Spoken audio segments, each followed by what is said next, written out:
Hi, love. Hello, and welcome to Go Creative Healing Journey. My name is Greta. I'm a healer.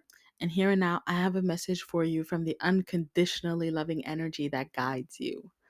My love, spirit, the universe, God, goddess, however you relate to that energy, it wants you to remember that you are a multidimensional being. You are many different kinds of energies all working together as one. You are at once a spirit, you are a soul, you are an ego, and all of those just makes you a human being. A human being is a being that is at once spirit, soul, and ego. And that is normal, that is natural, that is the way it is. And so, because you are made up of so many different aspects and so many different energies, you have different needs. Your ego, your soul, and your spirit are going to have different needs. You're going to have egoic needs, you're going to have soul needs, you're going to have spiritual needs. And it's very important that all of those are satisfied, all of those are nurtured, and that all of you feels like it is fulfilled in life. What happens very often in our world is that we tend to focus more on our egoic needs. Those are the ones that are most clear and available to us. So that's where we're going to find our desires, we're going to find our habits, our patterns. That is where we're going to love to think a certain way, feel a certain way, do things a certain way, and then experience outcomes in a very specific way. And we're going to tend to have a lot of attachments around that. And through the way in which our society functions and our world has built itself, there is a lot of interaction between the egoic desires of everyone. And then we have our capitalistic systems who have set up all of these huge companies and these huge pipelines, to provide for egoic needs. And so some of them are real and some of them are fabricated. And already there's plenty to do to sort all of that out.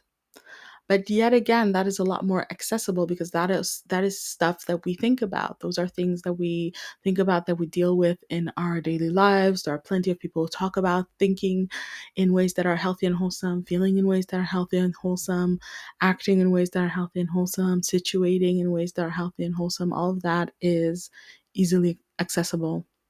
What is less clear and what is less accessible are the needs of the soul and the needs of the spirit.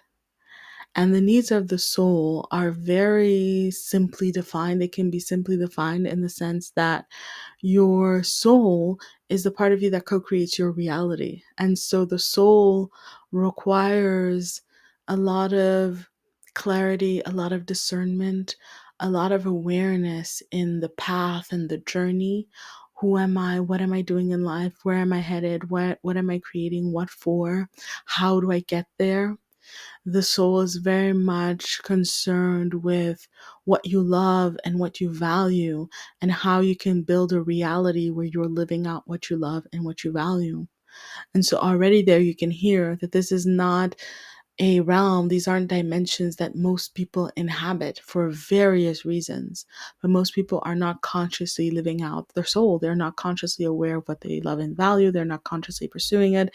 And they're not consciously conceiving of a reality in which they can freely live that out and experience that. And that's fine. It's absolutely fine. But you are.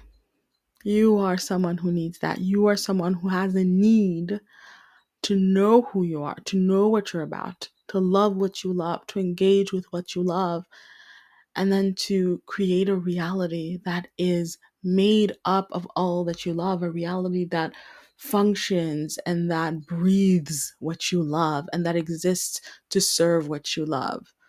That is a part of a soul need that you have.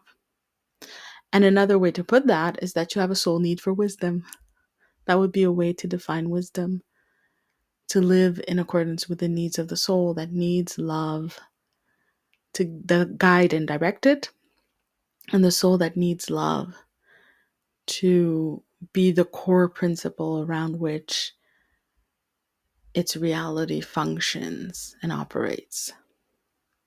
So that's one realm. Then we have another. We have the spiritual realm, where we find your spiritual being and the pure energy of you. And your spirit in that space craves purpose, calling, connection. Your spirit craves inspirations, aspirations to be living your life accordingly.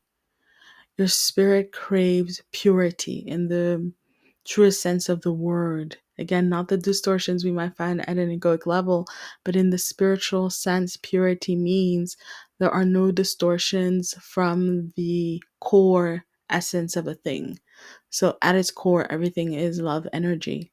And so the spirit craves the purity of love energy. And that is what creates the calling and the sense of service and function and connection to ourselves as spiritual beings, but also to one another, because we are all one in the grand web of life. Your soul, your spirit craves to function within unity, to live within unity. That is the spirituality. If everyone knew that we were one, if everyone had that spiritual awareness, we would feel the spiritual need to live accordingly. And the world would look very, very different. All our lives would look very, very different. Our whole world would function very, very differently. And that is something that the spirit in you craves. And the beautiful thing about spirituality is that we don't need everyone to do it.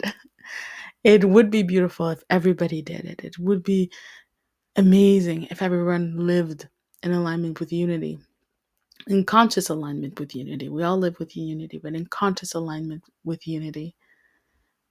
And I certainly believe that one day we will get there. But the spirit in you does not need everybody to get on board, everybody to get on the same page, just for you to do it, just for you to live in that space, in that place. And so this is just one depiction, one way of thinking about it, one way of speaking about it, one way of bringing it forward.